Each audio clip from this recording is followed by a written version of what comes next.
Let's go to Eldoret to listen to John Wanyama to give us the real figures live from Eldoret in a supermarket. Wanyama. Thank you very much. We are at Naivas supermarket, Sam, and clearly, as we have seen here, the prices of different types of cooking oil here, like this one, Ufuta, they are selling at Naivas at 347. If you come here, this is Salit oil, cooking oil.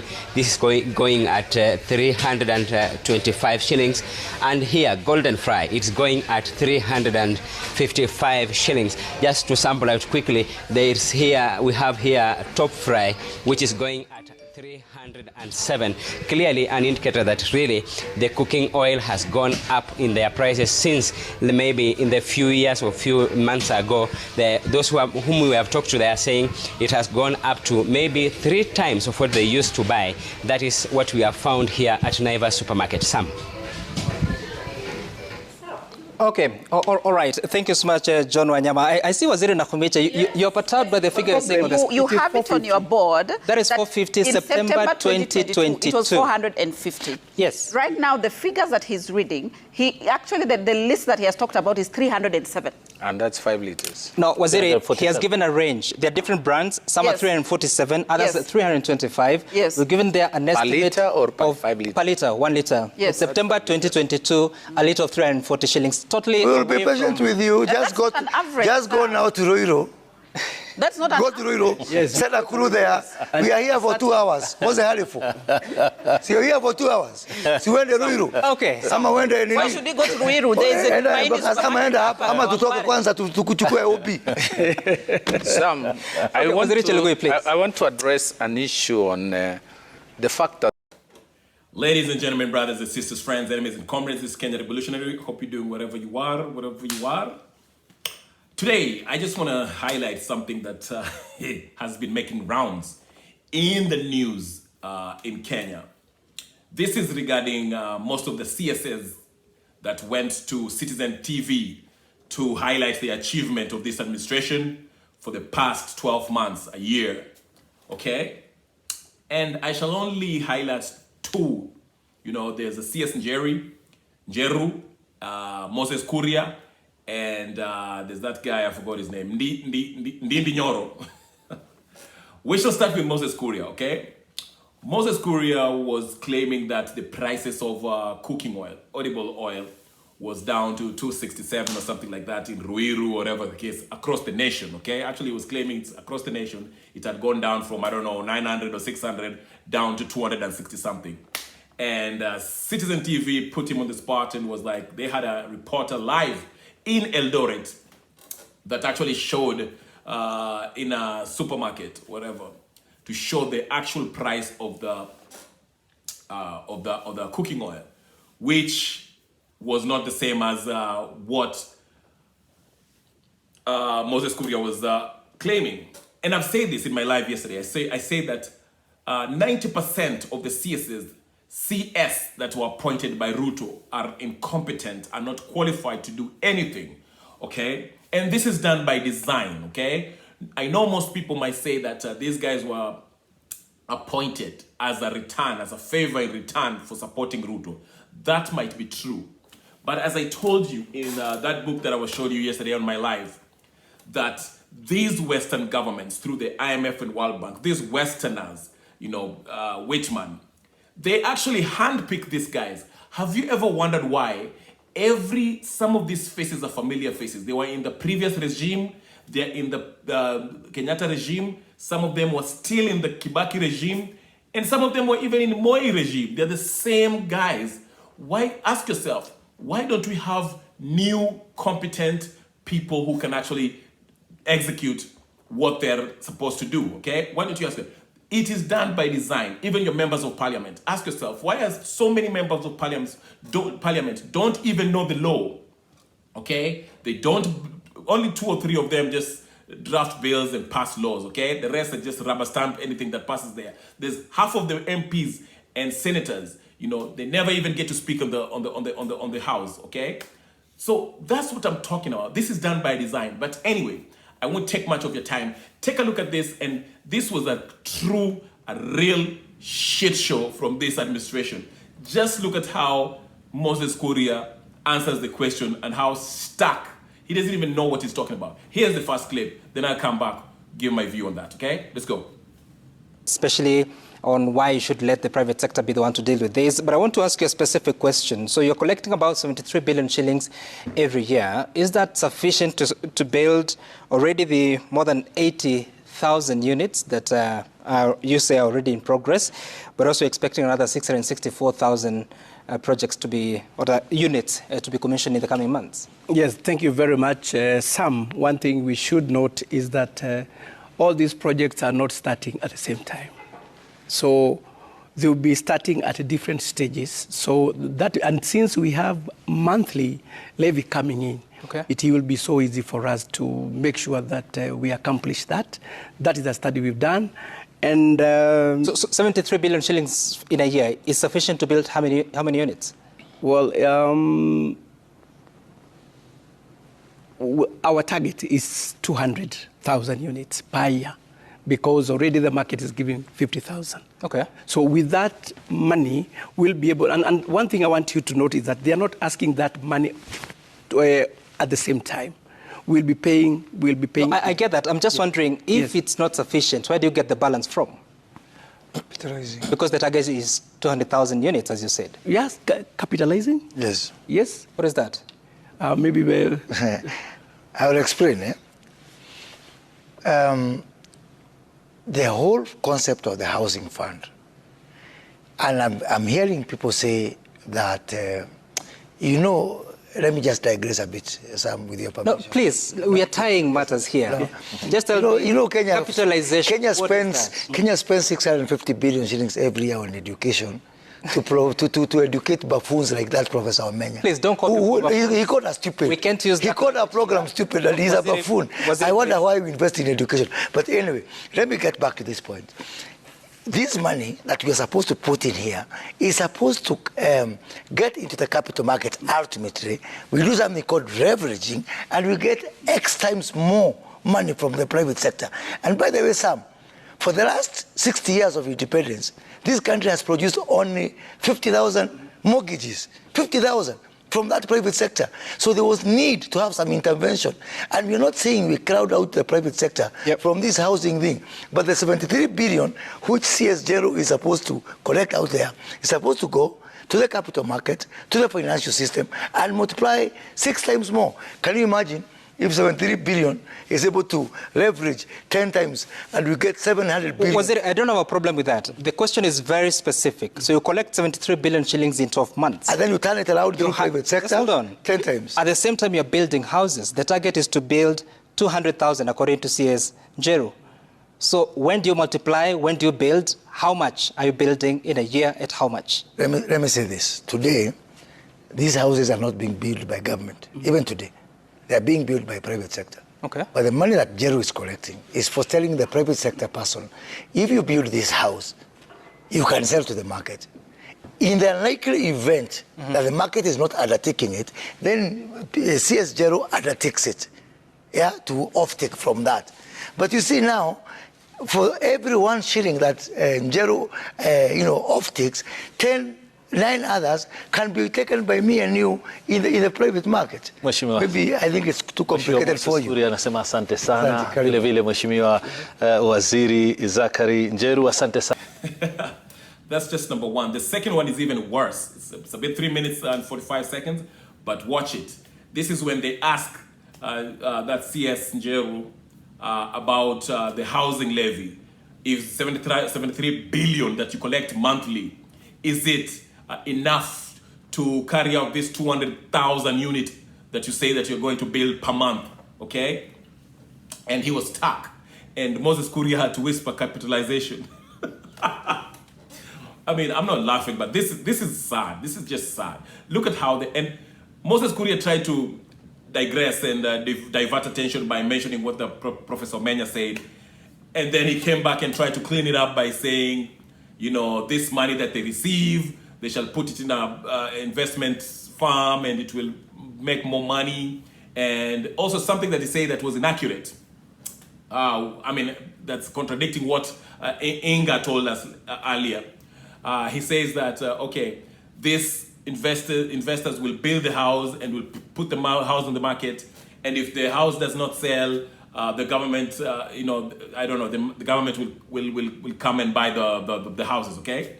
But if you remember, Inga told us this, that these investors shall be given free land and given building materials at a discount, okay? Then they shall build the house, and after they build house, they shall give the keys to the government, and the government shall buy the house, okay, from the private investor. And my main argument was this: where is the risk on the investor side? Because it seems like investor, all he has to do is come up with his money. He has free land, he has almost free building materials, and once he finishes building, he sells that house at any price that he chooses to the government, and the government is guaranteed to buy it. So where is the risk on the private investor side? Because if you're going to investors, if you're part of an investment firm, you're investment partners, as they say, PPP, private and public participation, okay? All of you should bear the same kind of risk if you're coming into an agreement, in a partnership, okay? But this arrangement, as described to by Inga, there's no risk on the private sector side. And now Moses Kuria, who's a CS of trade, is trying to explain this to us. And it just shows us that this whole housing tax or levy thing was a complete mess, was never thought through, and it's either a scheme to just eat public money or whatever the case, or to benefit the private investors that will come up with it. Remember, Moses Kuria posted something about an investing firm from Dubai who want to carry out this project. But anyway, I'll let you listen to it. It's a cringe-worthy watching at these guys. I'm telling you, if RUTO is watching this, he should fire these guys on the spot. He should have fired these guys immediately they finished that interview with Citizen TV. This is embarrassing, but take a look. Lastly, I'll play a clip by Ndindi Nyoro, sorry, not Devin D, Ndindi Nyoro, where he basically argues that, well, I'll let you listen. Here's Ndindi Nyoro. Well, let's hear Ndindi Nyoro. Inflation as it is not just a factor of prices. It is also a factor of incomes. And I want to give you an example. If you go to our supermarkets today to buy bread, and you go to a supermarket in the US or any OECD country to buy the same bread, you find that the bread in those countries is many multiples of Kenya. But you do not accuse them of having inflation because there is a variation in price. Prices generally go up. That is why when I was in nursery school, the price of uga was very different from what it is now. What is of importance is that as the prices go up, we also carry incomes of people together.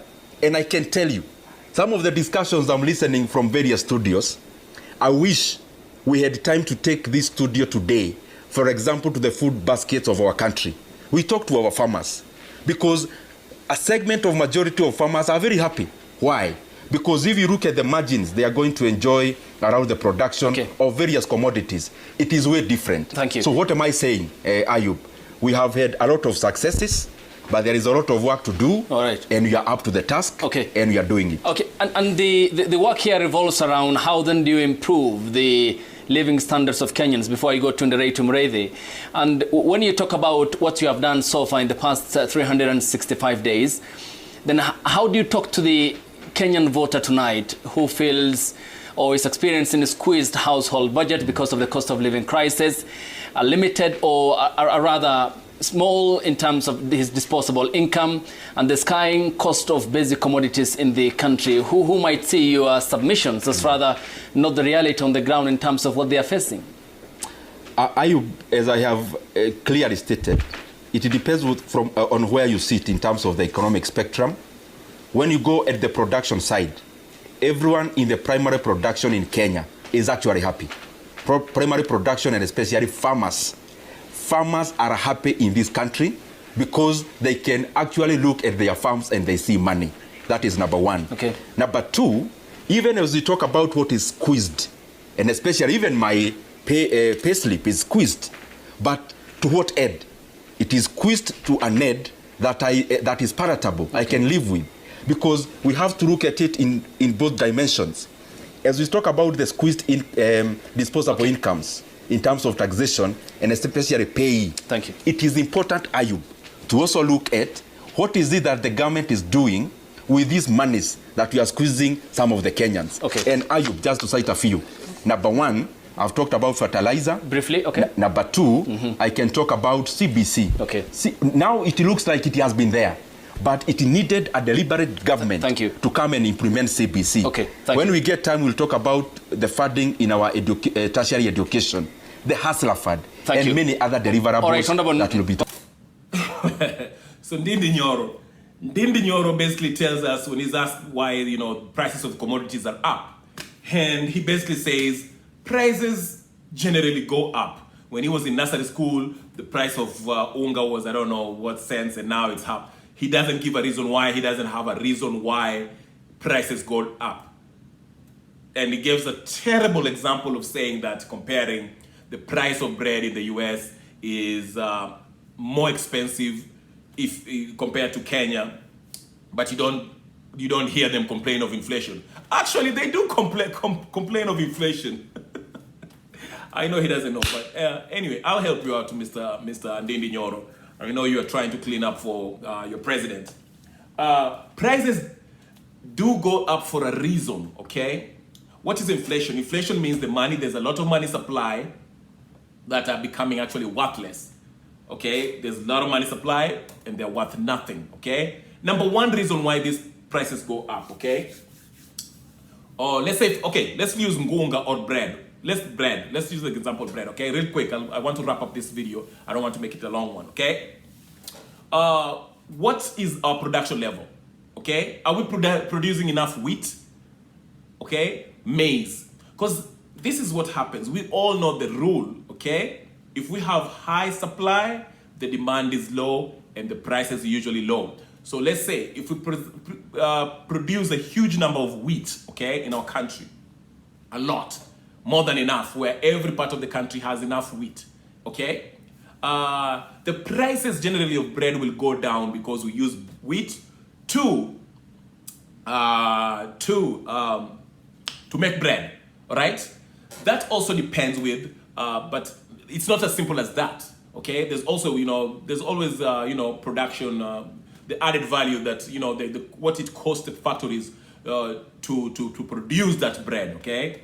Whether, the oil they use, the electricity they use to bake that bread. But generally speaking, if we have enough production of wheat in the country, it will be less expensive. That's number one. Number two, number one, I mean, why prices go up, it's about production. How much are we producing that commodity, okay? That food, supply, whatever, okay? Whether it's maize or wheat or bread, how much are we producing? If we have high production and we have enough, more than enough, generally the price will go down. That's number one. Number two is the currency that we use, okay? The currency that we use, Kenyan shilling, is pegged on the US dollar. The US dollar is not a stable currency. These are fiat currencies, okay? So if they raise their interest rate or lower the interest rates, okay, it's going to affect our currency. That's number two, okay? Three, how much we trade, okay, with other countries. What do we export and how much do we import? The problem with Kenya is this. We have more than enough capacity to produce goods and services. For example, maize, mahindi, okay? We can produce that. We can produce enough to feed the whole nation. It can even bring prices down if we have enough. Remember what I told you? If we have more than enough supply, the demand is always low and the prices are generally also low. So if we produce more maize, okay, we don't have to import.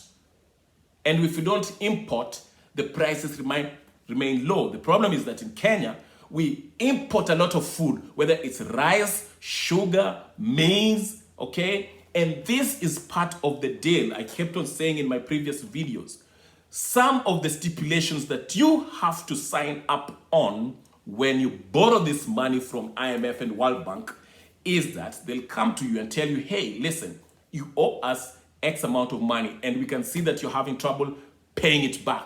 So these are the things that you have to do. Part of it is you have to sign up with a certain corporation, okay? You will have to buy their seeds, okay? You will have to buy their, produce, okay? So by importation, imported goods are generally expensive. And that's what we do in Kenya. We import a lot of things that we can actually produce ourselves. That's another reason why prices go up. And we have done that gradually from Jomo Kenyatta regime to right now with RUTO. We always import. And some of these things we don't need to import, we can produce ourselves. So that's why you see, when we were young, bread was $10. 10 shillings, okay? Now it's, I don't know how many hundred shillings, okay? So that's another reason for that. But anyway, those are the simple reasons that I just wanted to give. But all in all, just to wrap up this video, I don't want to make it long. I say this in my live yesterday. If you haven't missed, just go ahead and look at it. My live is called Why RUTO Will Fail. I say this. We are still borrowing from IMF and World Bank. That's number one. So RUTO is, in fact, he is a Western puppet. And as long as you're a slave to the IMF and World Bank, you will not be able to undertake the interest of the people. You'll not, even if you want to. If you don't go by their script, they will take you out, whether through coup d'etat, through assassination, or popular revolution. They will take you out. Go read about how they took out Allende when they put on what's his name, Pinochet. Okay, go look at how they took Mossadegh out in 1953 of Iran and put the Shah. Okay, I can go on and on. These are things that happen. Okay, that's why you see a lot of people are very praising what happened in Niger. But anyway, all in all, coming back to this, we see how grossly incompetent these guys are. And it's appalling that they can come to the national TV and cannot even explain themselves, okay? I wonder what RUTO thinks about it. But it all confirms what I said. This administration is an extension of Uhuru Kenyatta's rule, okay? They're just doing it in a different way. In fact, they are doing it in steroids, okay? They're overtaxing, burdening Kenyans with taxes. But anyway, I want to keep this video short. If you haven't subscribed to my channel, please subscribe, like, share, comment. My name is Kenya Revolutionary. I'll talk to you guys later. Peace and blessings. Nyinyi